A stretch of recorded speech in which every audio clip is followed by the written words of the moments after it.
আসসালামু আলাইকুম, কেমন আছেন আপনারা সবাই? আশা করি ভালো আছেন। আপনাদের দোয়ায় আমি অনেক ভালো আছি। আজকে আপনাদেরকে একটা ভিডিও দেখাচ্ছি আমি। সেটা হলো আমি ভাত খাচ্ছি, ভাত খাওয়ার একটা ভিডিও। কেন দেখাচ্ছি এটা অবশ্যই কারণ আছে।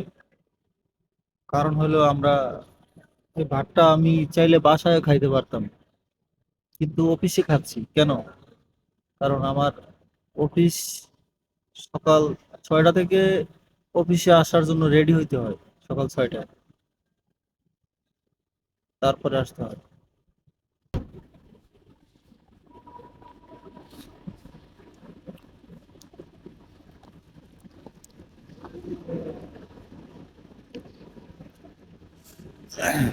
এটা হলো আমাদের গার্মেন্টস এর জীবন। আপনারা কিছু মনে করবেন না ভাই। হয়তো বলতে পারবেন, হয়তো আপনারা ভাববেন যে ভাত খাইতেছে, সে ভিডিও কেন করতেছে। আসলে আমি দেখাতে চাচ্ছি যে আমরা আসলে কতটা কষ্টে আছি। অনেক কষ্টে আছি আমরা। আল্লাহ পাক কবে এই গার্মেন্টস জীবন থেকে মুক্তি দেবে আমি জানি না। খুব কষ্টে আছি। আমার জীবন থেকে মনে করেন 2004 সাল থেকে আমি গার্মেন্টস করি। আজকে 24 সাল। আমি গার্মেন্টস করতে আছি, জানি না আমার ছুটি কবে হবে। আমি বলতে পারি না। আল্লাহ পাক ভালো জানেন আমার ছুটি কবে হবে। গার্মেন্টস জীবন আর ভালো লাগে না, খুব কষ্টে আছি। সংসারের বড় ছেলে হলে যা হয় আর কি, হাল ধরতে হয় সংসারের। তো ওই অবস্থা হয়েছে আমার। আমি সংসারের বড়, তো আমারই যত ঝড় তুফান যাই হোক না কেন, সবসময় মানে আমার অফিসে আসতেই হবে, গার্মেন্টস আমার করতেই হবে, ডিউটি করতেই হবে।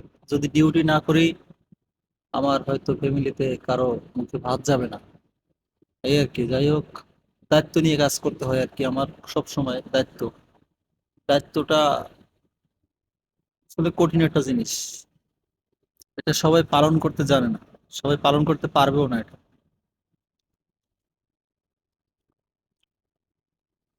তো আপনারা যারা দায়িত্ব পালন করতেছেন, এবং কি আমার মতন যারা সংসারের বড় ছেলে, তারা জানি অনেক কষ্ট করতেছেন, কিন্তু দয়া করে পিতামাতাকে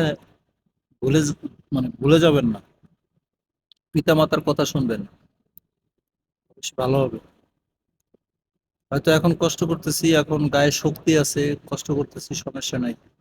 বৃদ্ধকালে যখন আমার বয়স যখন আমার পিতামাতার মতন হবে, আল্লাহ পাক তখন যেন একটু সুখ শান্তি দেয়। বৃদ্ধ বয়সে যেন একটু শান্তিতে দুনিয়া থেকে বিদায় হতে পারি, এইটুকুই। আর তাছাড়া আর কিছু চাই না। তো আপনারা সবাই ভালো থাকবেন। ভিডিওটা অনেক বড় হয়ে যাইতেছে।